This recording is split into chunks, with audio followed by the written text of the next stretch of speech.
I'm going to give a little presentation about flood insurance and the coastal risk map update. All right, thank you. I'll go in a few slides and tell you the background and give you our background of how we got to where we are. And then when we get to the insurance portion of it, I'm going to hand it over to Claire Jupp.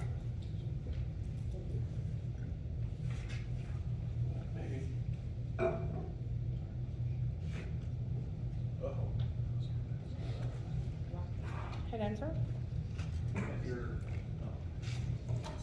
Says your battery running low.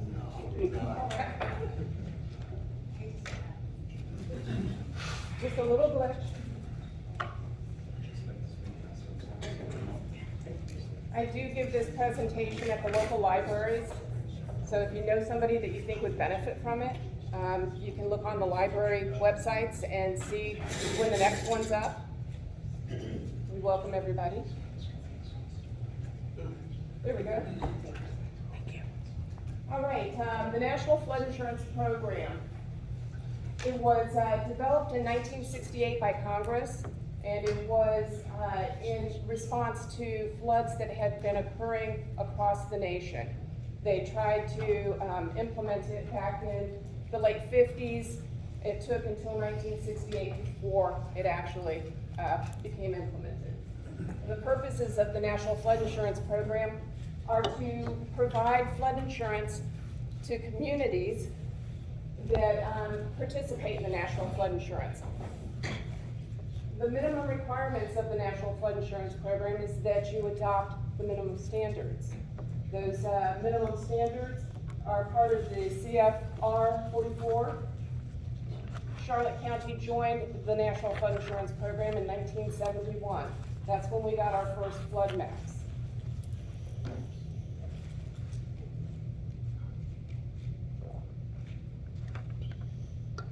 We also participate in the Community Rating System program.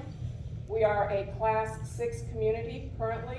That means that all citizens get a 20% discount in flood insurance premiums throughout the county through the National Flood Insurance Program. And that is just for flood insurance through the National Flood Insurance Program. We just finished an audit and we will go to a Class 5 starting in April, and that means a 25% discount. So April 1 of next year, 25% discount. Mandatory flood insurance requirement.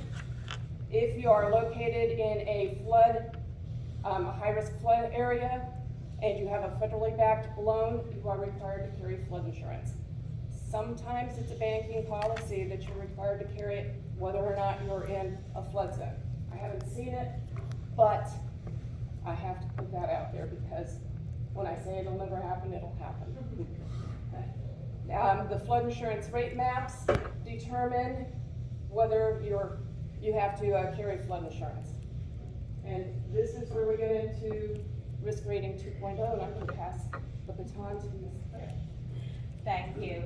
So, historically, you would think that the insurance rate maps, the firms, would drive flood insurance, and historically they did, up until last year, when FEMA and FEMA, which is the flood insurance branch of FEMA, made some significant changes to the way flood insurance is calculated for every single family home in the nation. Previously, it was very much about where you built, whether you were in that special flood hazard area or outside of the special flood hazard area. If you're in, you have to buy it, that's mandatory purchase. If you're out, you didn't. But then it all depended on what the elevation was. You've all seen flood insurance rate maps that have an elevation. They'll have an AE10 or a VE13 or something like that. That number is the base flood elevation. So that's how high above sea level you have to build you have to have the finished floor out for your house. And that used to be really how flood insurance was calculated. So how high you were, which zone you were in, and how high you were in relation to that base flood elevation. That was set through Congress. There are glide path limits on how much these could increase over the years, things like that. But a couple of years ago, FEMA decided to do a revamp of their flood insurance program. They that as an agency without having congressional approval for it, which is why you haven't seen any legislation go through that talks about these changes. And what they did was actually a good thing. They tried to make the National Flood Insurance Program basically solvent and based on real risk rates.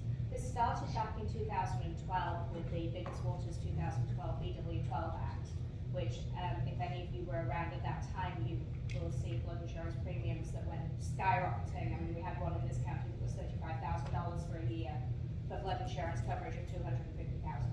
It was ridiculous. That was repealed and amended. Well, it wasn't repealed, it was amended in 2014 with the Homeowners Flood Insurance Affordability Act, which set this glide path in line. So it limited how much flood insurance could go up. What it didn't do was limit what that actuarial rate of the flood insurance would be, so what that end rate would be. And what FEMA have done is develop this Risk Rate 2.0 program, which gets people to that actuarial rate quicker. Still within the glide path, but it really aggressively moves them along through the glide path. And what they did was they basically said, okay, yes, we have these flood insurance rate maps. We're not going to use those, they're not important. These maps that we've been working on for a long, long time are not important. But what we're going to do is go out and model. They use CAT models, catastrophic modeling, which basically looked at the risk of every single family home in the nation. So it took that single family home, it looks at where it is in relation to a source of flooding, which could be the Gulf, it could be, the Atlantic Ocean, it could be a stream, it could be a Great Lakes, anything like that. It looks at where it is in relation, it looks at the type of construction for every single family home, whether it's on piles, whether it's stucco, block and stucco, whether it's a wood frame house, it looks at that type of construction. Then it looks at the finished floor elevation of every home out there and how high the mechanical and electrical equipment was. And from all of those, adding in other risk factors like, is it in Florida or is it in Idaho? Is it on a riverine area? Is it a coastal area? Is it subject to tsunami? Is it subject to mud flows? All these different factors. And from there came up with an individual rate of what every single family home should be paying for flood insurance. And that is the rate that everybody is moving to. And again, this was done purely through FEMA without it going for congressional support. It didn't need to go for congressional action. It's outside of their purview.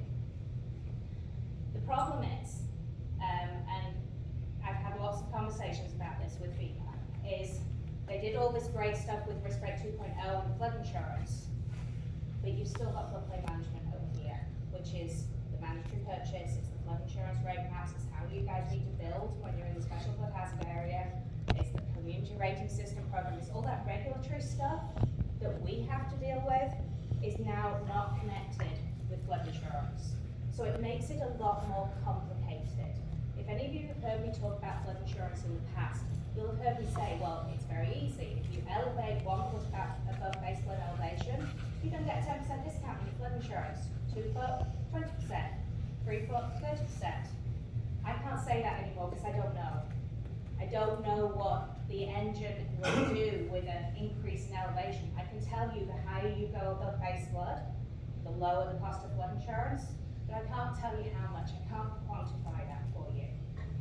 But one thing that we are working on with FEMA, and I belong to the Association of State Floodplain Managers. I'm the co-chair of the Regulations Subcommittee, which is a national organisation of floodplain managers, which I know sounds really, really exciting. I love it. I get to geek out of this. But what we're trying to do, and we actually met with FEMA a couple of weeks ago, is come up with an engine that will help us and help you determine how to best build your house for your customers to get the best rate of flood insurance. Now that's going to take some time, but we're really trying to get that together because we understand we can no longer connect flood insurance and the regulations because it just doesn't make any sense. So we need an engine. We need help from FEMA to do this, and they've committed dollars, they've committed resources to doing this. Just don't know how long it's going to take. And I probably deviated completely from the slides here, so I apologize about that. Now, from a legislative perspective, there is still legislation complete overhaul of the National Flood Insurance Program. I will say it's not a priority in DC, but it is something that's moved through committee. They have some interesting ideas. It's lowering the glide path, so it will lower the amount that flood insurance will go up over time. It's trying to make it more affordable because there is a real disconnect between affordability and those houses that are more vulnerable. Not as much in Charlotte County, but in other places across the nation, you'll find that some of the low-income areas are in very, very vulnerable areas. So they're trying to look at affordability. We're also trying to bring future conditions into floodplain management because currently on our regulatory maps, future conditions don't exist. So, you know, whatever you think about sea level rise or increased storminess or anything like that, we are seeing impacts and we need to include that when we're looking at floodplain management and helping you make good decisions for your customers in how you build and where you build. So there's a lot of stuff going on. I can't give you too much definites. I can talk about floodplain management for a long time. I can talk about risk rate 2.0 for a long time, but there's not a lot of definites out there. But what I would say is, as you're considering how you're building, please keep that flood insurance piece in mind and ask us. Ask the agents out there. The agents are struggling with this as much as we are, because again, the lack of certainty within the system is difficult. And the lack of transparency from FEMA has been difficult to work with. But FEMA's getting better, and we are working with them now. So please ask us and talk through the situation with us. We'll happily help you. So I'm going to hand back to Donna to talk a little bit more about floodplain maps now. Thank you. To build a little bit on what Claire said, there is a discount for newly mapped construction. So if you were previously in the lowest risk X zone and you're moving into the high risk and you now need to carry flood insurance, there is a discount for it, newly mapped discount, but we don't know what that discount is. But we know there is a discount. So, When will we know? pardon me? When will we know discounts? Well, I think it's specific to the structure, so you have to reach out to your insurance agent and they should be able to give you an idea as to what that discount is. But it should be given annually along with your glide path, so until you get to your actuarial rate. It varies in rate. Yeah. It's just like, you don't know, the right quality. Is something come back a little bit cheaper, something that could be a little bit more, you just never know what you're gonna get anymore right now with one. Yeah. Ride Insurance, WRIGHT, worked with FEMA to get together statistics for flood insurance policies throughout the nation. These are our statistics. They figure that approximately 3/4 of the nation will see an increase in flood insurance rates. Here in Charlotte County, that's 93.3% that will see an increase in our flood insurance policy rates. And just to add on to this table, Yep. that table is increases per month. Yes, exactly. Not increases per year. So you're looking at, what, 48% of the county are going to see an increase of up to $10 a month, so $100 a year. Yeah. And that, And we do have 1% that will see $90 a month increase. Yeah, which is incredibly painful. That's okay. Now we have upcoming map changes. These map changes have been going on for a few years. The pandemic kind of delayed our maps going forward, but they're here now. And the map changes, although timed about the same time as the flood insurance changes, are actually not related. It's just coincidence. And this is where I'm gonna let Ben talk about our flood zones and our limb wall and our elevation changes.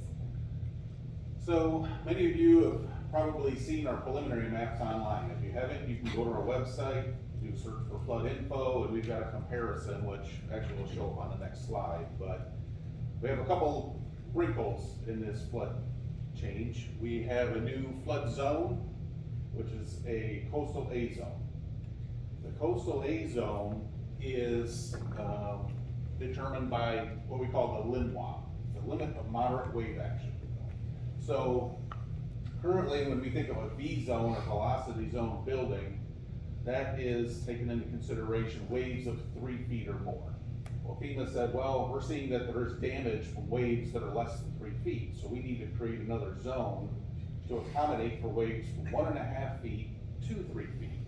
So this is where this line comes from. Now with this, you have to build 2 V zone standards.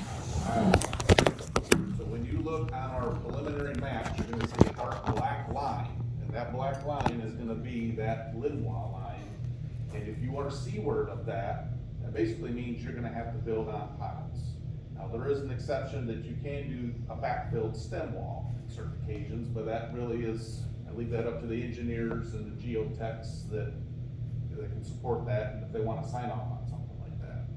So, that's one of the big changes, is that you gotta be cognizant of where you're building. Because you might click on there and say, well, I'm in an AE zone, but if you're seaward of that black line, that's an automatic trigger that, I'm sorry, you're in an actual coastal A zone, and you'll need to build on piles. The other wrinkle in this too, is that we have a datum change. Right now, you hear NAVD and NGVD batted around with your surveyors and elevation certificates. Right now, we're NGVD, 1929. Old data. We're now finally upgrading to NAVD 88, 1988, and there's a difference there, a little over a foot difference between the two. So that needs to be taken into consideration as well. So when you're looking at the maps and you say you're gonna build a house on a property, and you look at them and say, well, they both say it's an elevation 10. Well, that's not necessarily true, because the new maps are actually a foot, 1.15, I think it is, lower than the old ones. So if it says 10, you're really gonna be a foot lower compared to the NGVD. Then you have taken into consideration the 1-foot freeboard of Florida Building Code. So those are the things that really you need to be cognizant of. Get with your surveyors, the people that are doing your elevation certificates. They pretty much know this. There's other jurisdictions that are already in NAVD. We're kind of lagging, but we've just now got our maps. This process, I don't know, how long has this been going on with our? 2013, we started this remapping process for the county. So we're almost going on, 10 years. Yes. Trying to get these maps updated, so. I have a question. This new A zone, are we going with finished floor or lowest structural member? Are you gonna require breakaway or frangible walls? How are you gonna enforce this? It's all the same as V zone standards. So yes, coastal A zone will have to follow everything a V zone has. So, I don't know if there was anything else with that I knew of. I knew the stem wall, you can't do a backfilled stem wall, but, that's really the only difference. So are you gonna require us to give you calculations to show that we address the wave action, and that this deepened footer that we put in instead of piles works, or how will you enforce that? How will you For reverse backfilled stem wall as opposed to piles, Yeah. that's really up to the engineer. So that's, What I was asking is, do we have to submit anything extra? Like a flood analysis or a wave analysis. I don't think we're gonna have any wave analysis or Yeah. anything, so that's really up to the engineer that's designing it, so. So again, I encourage everybody, go to our website, go look at, comparison if you haven't already, so that's kind of what it looks like there, the before and afters. Mr. Bailey, considering for the stem wall, that I think a lot of builders here are concerned about the stem wall construction and the limited wave action. We all know that the velocity zone requires lowest structural horizontal member. How are we measuring that lowest structural horizontal member on the stem wall?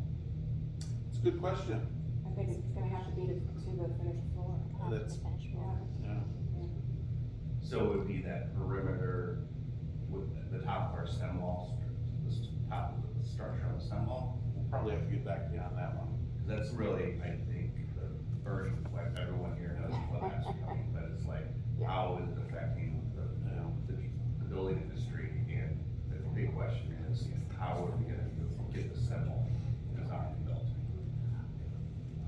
I don't see a whole lot of stem walls going up, because in some of these elevations, they're still gonna be up there a ways, so. Yeah. It kinda depends on where you're at. Stem wall might not be the best way to go, but.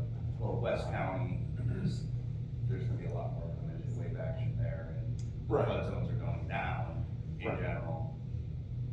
Yes, So- flood zones in West County are going down. We got some V zones converting to AE zones, where we go further inland and upriver, flood zones are coming up. So, the modeling that FEMA's done has determined that we're not getting, as high wave action, I guess, on the west coast. And some of the elevations are coming down, so. So yeah, this is all a new flood zone. A lot of communities are now dealing with this. So there's gonna be some questions that we're gonna get ironed out, and we'll definitely get back to you on that, but, so yeah, we'll definitely put that in a flyer and get it out to the industry Yeah. and nail that down, so. Thank you. What else? Maybe put up a Datum Change. And the maps become effective December 15th. So that's any permit that comes in on or after December 15th has to comply with the new maps. Yes. Anything that's before is the old maps. Yes. So, the application that's submitted to the building department on the 14th does not have to meet the new criteria. Correct.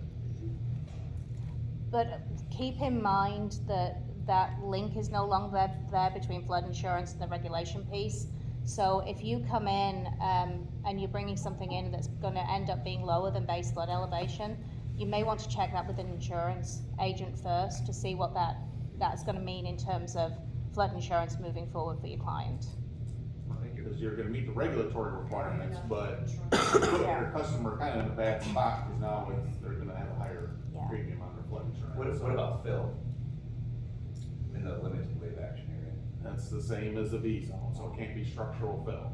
So you can't bring minimal fill in for non-structural things. Septic are excluded. Well, yeah, when you deal with health department and septics, then there's exceptions for that, but as far as building structures on it, you wouldn't be able to bring fill in for any type of, right, foundations or anything for a stem wall. So it's the same as V zone.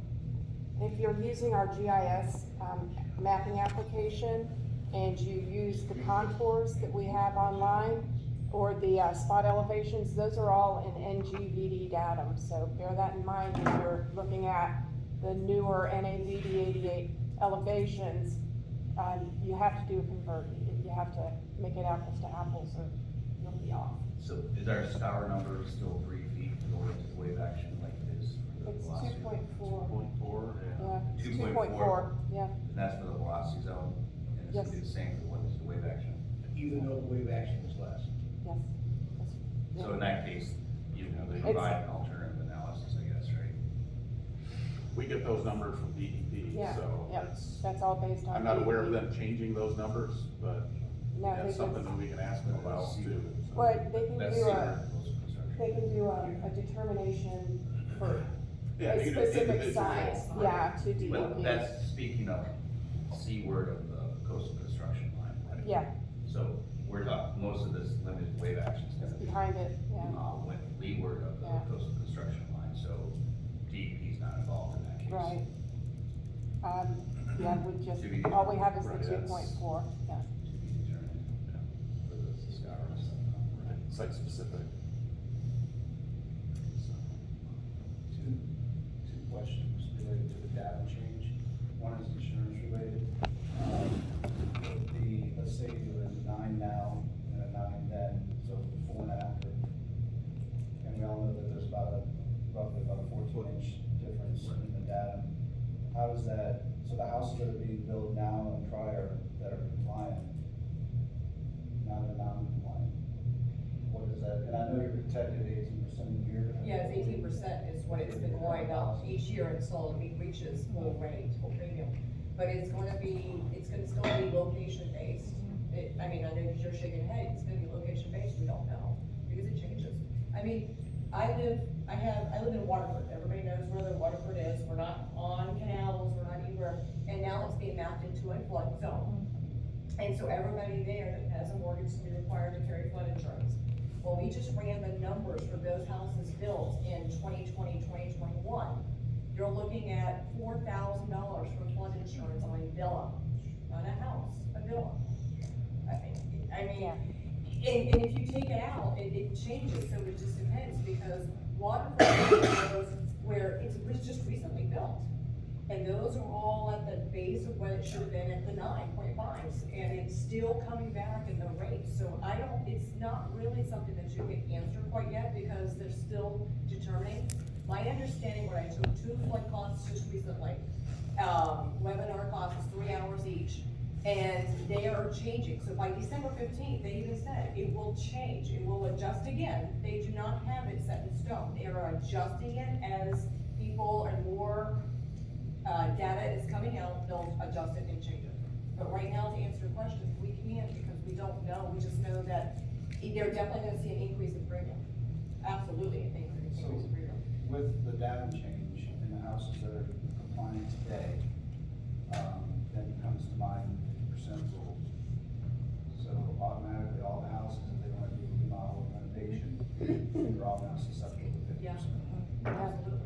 And that's one of the big disconnects between risk rate 2.0 and how that's calculated and the regulatory side, and it's where the regulatory side hasn't caught up with risk rate 2.0, and that's something that we are really pushing to get those two pieces aligned.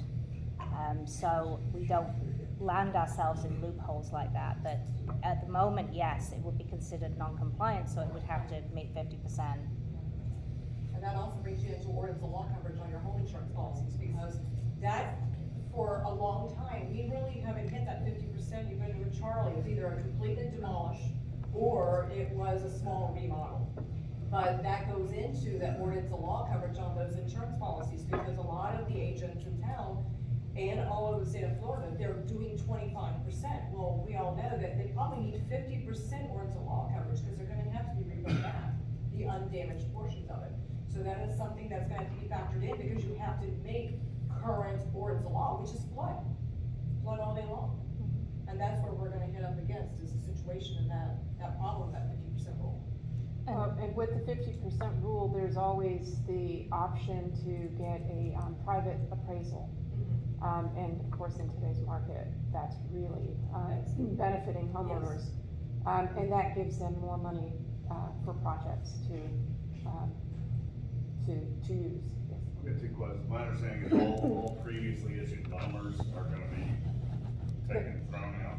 No, they send us a SOMA, which is a summary of map actions, and it outlines which ones are being revalidated and which ones are not being revalidated. And those are available on our website. Okay. So you can open up the SOMA and. And then you still have the option to get a new loaner Yeah. as a homeowner, okay. You can apply for that the day after they go into effect, the maps go into effect, so you can hit that application straight on December 16th or December 15th. I think we're seeing some bigger ones that are not, some more large scale ones that are not being updated, that they'll have to apply. Okay. So as a community, somebody like our neighborhood, they could get together and potentially get a loaner for an entire subdivision. Yes. And help. Yeah, sure. Okay. And they did. I mean, I know Tuscany Isles did the same thing, because they originally were mapped when they first started building and under construction. They were considered being a flood zone, and they were able to get a loaner and be able to map right now. There's several businesses in town that's done that over a couple of years. And the LOMAs and LOMARs, FEMA only looks at, of course, the finished floor elevation, the machinery, the lowest adjacent grade, highest adjacent grade, to determine whether it's at base flood or higher. They don't look at the design flood. So if you're at base flood or higher, then it would qualify.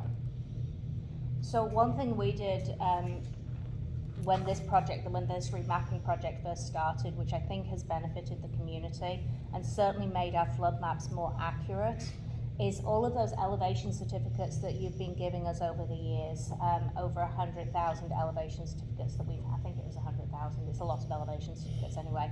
We took all of the data, we took the highest adjacent grade, we took the lowest adjacent grade, and we took the finished floor elevation from each of those elevation certificates, and we sent that data to FEMA to include in the flood maps. So when you look at the flood maps overall, you'll see that individual houses are actually showing outside the special flood hazard area. That's because of that elevation data. That's not something that any other community that I'm aware of has done, but it certainly helps when you're applying for LOMARs that you can see those elevation changes, and it makes it a lot easier for you. We have a lot of questions. We get a lot of questions of why do we need an elevation certificate now? Because for flood insurance, it doesn't really matter because it's not regulatory. You still need it for regulations. You still need it for construction. You still need it for flood insurance because it can bring your flood insurance down. Absolutely. Yeah. So, go ahead, TJ. How do you, with all the elevation certificates that are on file now? Yes. How do you determine then the new data? Do you just do the calculations yourself, or would I have to have a whole new? You'd have to calculate it. Yeah. If you wanted to convert it. Yeah, and there's conversion software online, because really the Datum Change is based on latitude and longitude. So I think Lavins has got a conversion software program. There's other conversion software programs out there. So you just key in the latitude and longitude and what the current elevation is, and it'll convert it. You know, back or forth, however. South Code might be different PGI, for example, as far as. It could, and it's gonna be minimal, but yeah, it could be, yeah. It might be the difference between 1.15 and 1.13 or 1.1, you know, but it is based on latitude and longitude.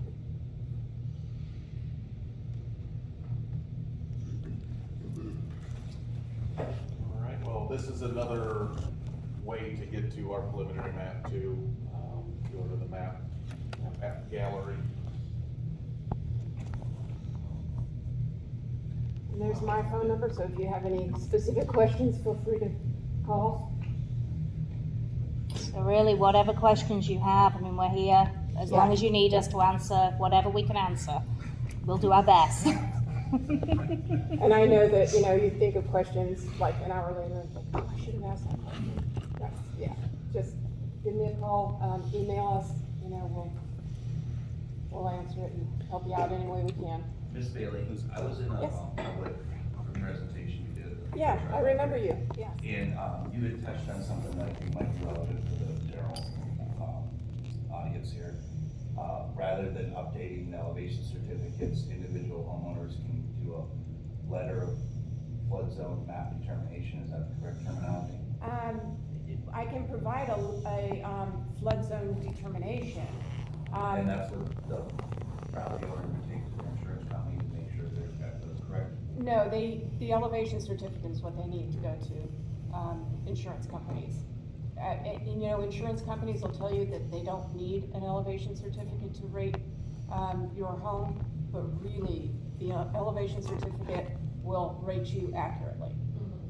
And, So, absolutely. yeah, Because I've heard, I mean, everybody, including our industry as a whole, for most agents, they'll say you don't need an elevation rate, but it's still requirements. We've seen where the pricing has changed. So you go in, you'll do a quote without the elevation certificate, you'll go back with an elevation certificate, and you can actually get a little bit cheaper. But this is a specific question for the constituents in our county is, does the old elevation certificates, which are based on old flood maps and the old data, how is your industry going to, It still converts it, it will do the conversion. it'll do the conversion on They still have, when we go in to the system, it will convert it, and they do the conversion, and the underwriters will sometimes check it, but it'll automatically do the conversion. and it'll do the conversion on the flood zone? And they'll have the determinations. So what you need to remember is when FEMA went through this whole process of assessing what flood insurance risk was for each property, they're using things like LiDAR data and, you know, aerials and things like that to assess that finished floor elevation if they didn't have the data from us. So for something that's in an X zone, for example, that has an assigned flood insurance premium risk rate now. They use just basically LiDAR and aerials to figure out what that finished floor elevation was, what that highest adjacent grade was. So it's not accurate. The more accurate you can get it, the better you're going to see the accuracy of a flood insurance rate quote. So the more data you can give the insurance agent, the better they can help you really get a good quote there. just improves the accuracy of the data.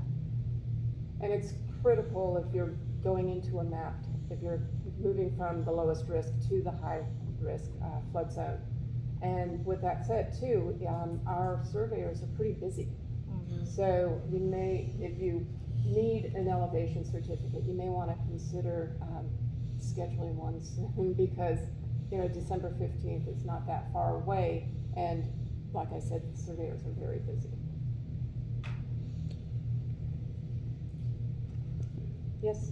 I've got a question about CCGIS. So when we go into the map in CCGIS, you know, through CC Appraiser, you know, like that map thing, you can turn on a layer that says elevations, there's contour lines. Yes. You know, all that, benchmarks. Some communities will show it, like the ones that are not in the flood zone, I believe Deep Creek, Burstworth Village, and Meadows, those kind of communities will show the contours, but when you get into the flood zone, it's turned off. What's frustrating from us, from our side, is that yes, I understand it's guaranteed employment for the surveyors, and that's probably why the information's not turned on. But when a customer contacts us and says, can I afford to build a house on this lot? And I say, I don't know. You know, in Burnstore Lakes, for example, in one side of the community, we're slab on grade 18 inches above the ground, and we're fine. The other side of the community, you're 8 feet off the ground. There's nothing to see in CCGIS that will tell you where the ground's moving because those contour lines are turned off. Is there any ability for you guys to turn those on? Well, we don't have contours for the entire county, and that's probably why you're not seeing it in specific areas. There's also areas in Punta Gorda that are in the flood zone D, D as in David. That is an area of unknown risk because no flood study has been done for that area. So you'll see D zones as well, and it's an unknown risk. Gotcha. The other thing to remember is sometimes those contours are so far apart because the elevation change is so small that you may not see a contour line for quite a wide spread on the map because there just isn't one. Because I think we're at, 1 foot contours on there, are we? Yeah. Yeah, Yeah, the 1 foot. yeah. Gotcha, okay.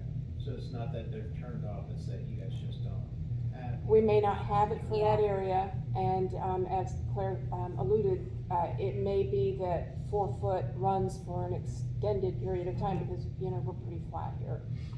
So, Right, what I'm saying yeah. is, you know, from experience in Burstworth Lakes, for example. Yeah. One community we built in Elton. From one side of the community, you're at an elevation already of 10 feet, the other side of the community, you're at 4 feet, 5 feet. Mhm. It's a substantial drop off.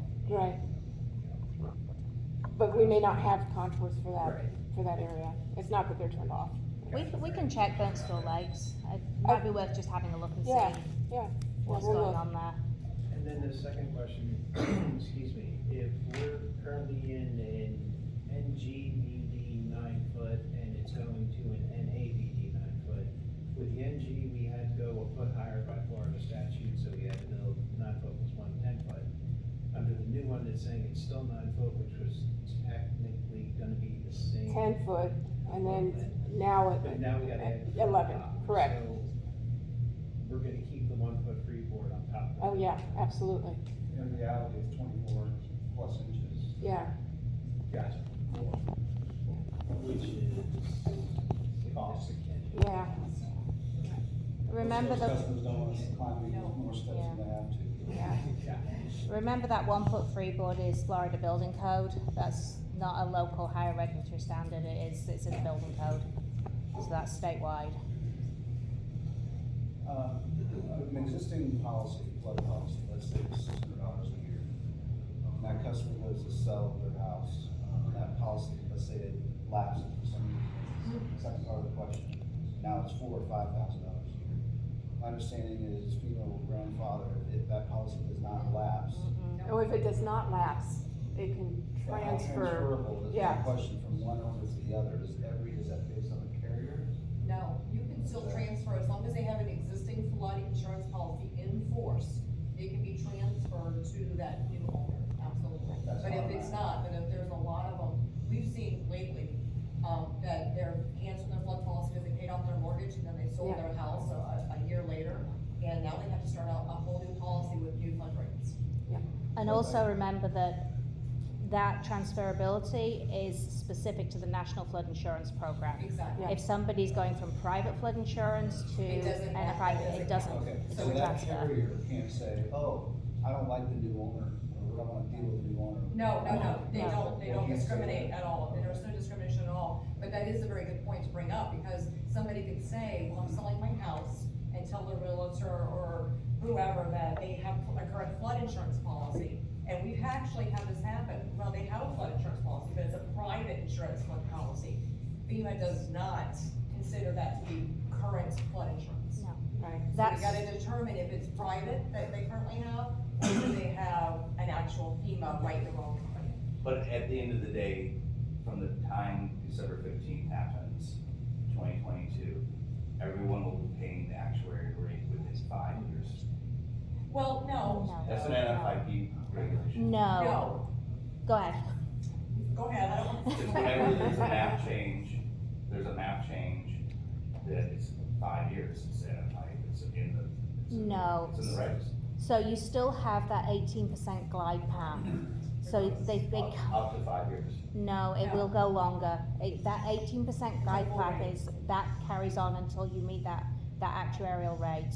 Now, the aim is to get everybody there in 5 years, but not everybody's gonna get there in 5 years, so. I would respectfully disagree, because there's a thing that says, once there's a map change, it's 5 years. And that's the issue between the regulatory side and the insurance side. The insurance side, you cannot go more than 18%, that's set by Congress, that's in the law. You can't go more than 18%. But I thought I read that and through this, that it said, it's that percentage, but then there's a 5-year cap. Yeah, no, there isn't. I'll verify it for you, but no, the flood, I'll look into it. yeah. One thing that, the legislation is trying to change is actually reduce that cap as well. Well, I've seen legislation out there that's trying to reduce it down to 9%, so flood insurance couldn't move more than 9% every year. Unless there's a map change. It doesn't, the insurance side doesn't recognize that, and it's the insurance side that's setting the premiums. The insurance side no longer looks at the maps. Yeah, They no longer use the Yeah. maps to determine flood insurance, so they're completely separated yeah, now. And that's where some of the disconnect has occurred. that's a big disconnect. Yeah. So, yeah, and I'll say that because whenever they talk about risk premiums, and on everybody's policies, if it's an FIP policy, it will say what the full risk premium is and what they're gonna pay. So in this particular example, it's $1,200 is our full premium, risk premium. They're already at $1,000, so even if it goes at 18% per year, they're only gonna max out at $1,200. They Yeah. won't go past that because that's their full rate for that particular location. So even though people are saying, oh, well, it's gonna go 18% every single year, no, it's not. It's what they have already calculated for what their full premium is, and it's on every single deck page. It says, this one says $1,200. They're paying $1,016. It's never gonna go up 18% every single year to full client, because they're already at max premium. They've had $200 more than they can go up to full premium. Once they meet that $1,200, they're done. They're capped out at that point in time, under the 2.0 risk rating. Now, if something changes and it goes to 2.1 risk rating or whatever, that will change, but right now, that's what it's gonna be for that premium. So we're being told that those rates may change in 23, 24, something, 24, yeah. They're saying 24 Yeah. is what they're looking at, per the flood, webinar that I just took like 2 weeks ago, and it's 2024 is what they're estimating it to be, unless they decide to kick it down a little bit more. Is it end of year 2024? They don't know. Typically, it's always April 1st. They like April 1st, Yeah, not they do. October Yeah. 1st. Yeah. December 15th is a new one because they don't normally do things like that, but I think they want to get it in 2022. So, One of the other things that, just jumping back to private flood insurance, one of the other provisions in some of the draft legislation that I've seen is the ability to recognize private flood insurance. So even if somebody jumps to private flood insurance, that it won't be classed as a gap in coverage, which at the moment it is. So that's something that's really important as we start moving forward with more legislation coming through. That's something really important that, you know, we'd like Florida home builders to help us out and the insurance agents to help us out and get that into the legislation, because that's important to our We're looking at that customers. next year. Yeah. That was something that came out yesterday, actually, it was funny, I was gonna bring a copy and pass it out, is that they're looking for private flood for next year to look at it as actually having proof Yeah. of private flood. And having flood, so you don't have to start back over and get that full rate. But like, we did an example, if you're paying 1,500 a year, and your actuary rate is 4,000, you come to that 4,000 in like 5 or 6 There's years. some, and there's So, some like, 5 years.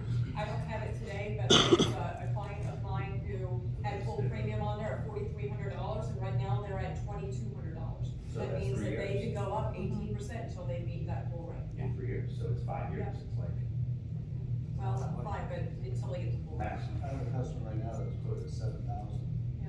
so 18% on 7,000, What do they pay now? like 1,000. Okay, so it's gonna take them 7 years, 7.5 years. So FEMA will tell you, they allude to this cap of insurance of around $12,000 per home. Don't listen to that, it's not realistic. Yeah. Yeah, we see them up a lot higher than that. St. Petersburg has, I have 2 houses in St. Petersburg, and we're talking about premiums over 18, one was 19,000, another one's $23,000 just for the flood insurance. Yeah. And at that point, it's an idea really to check into private flood insurance and see if Yes. it's gonna be more affordable for But you. they're not as affordable right now because Yeah. they're taking on so much risk and what's True. happening in the whole market or property markets. A lot of the rub the feedback that I've gotten on the insurance side, other than the difference in cost, of course, is the fact that why they're taking type of construction and replacement costs into the equation. And the answer for replacement costs is simply just to get more money out of more expensive homes. And there's no other reason for it. If you had 2 or 3, 4 feet of water in a home and a finished floor, it's gonna be terrible and catastrophic, but you don't have to destroy the entire house to fix it. So replacement costs is, and then type of construction as well, when it comes to flood, I can understand on wind and homeowners policy, but Not frame flood. versus concrete and flood, you know. There is some research out there that a frame construction house will sustain more damage than a concrete masonry. block. Push out the wall. Yeah, and the damage actually in the structure. But what I'll say is that type of construction, when you look at how the premium is calculated, the weight of that type of construction is actually very low. So it's not having that much impact on the premium. But there is a small impact there. At the end of the day, they don't want you building in high-risk flood areas on the coastal. That's really why these rates are those set the way Yep. they are. They don't want the building anymore. And especially when you hit 2 or 3 claims, they will not insure you for floods, and where do you go? Well, the greatest weight for flood insurance with this risk rating 2.0 is distance from a flood source. And so I'm going from an X zone into a high-risk flood zone with the new map change. I'm on a canal though, so I've already been quoted anywhere from 2,700 to 4,800, something like that. So, What's interesting is there's places out in West County that are right on the bay or Mhm. Barrier Island that has gone down. they're going down, yeah. Yes. Yeah. And then up the Peace River is going up. There's a And place on there's Alligator Creek, increasing. it's like right on the creek, it's 980. Yeah, I'm like, yeah. Yeah. so. Can you pull up the Port Charlotte proper existing versus proposed for everybody? Like that? By the harbor? Like, that's the biggest significant change. Can we pull up what? I think that. It's on the GIS map that everybody can see, right? Yeah, Yeah. on the the Yeah, comparison map, this is just a slide. yeah. So that little sliver between the active and Peace River, that's the area that's in active the greatest in Charlotte County. It's gonna be like devastating for that community. Well, there's a lot of that area that's, being given a V zone that, And wasn't just previously. the flood elevation. And the elevations are going up, so it's an increase in elevation and, flood zone. Risk. So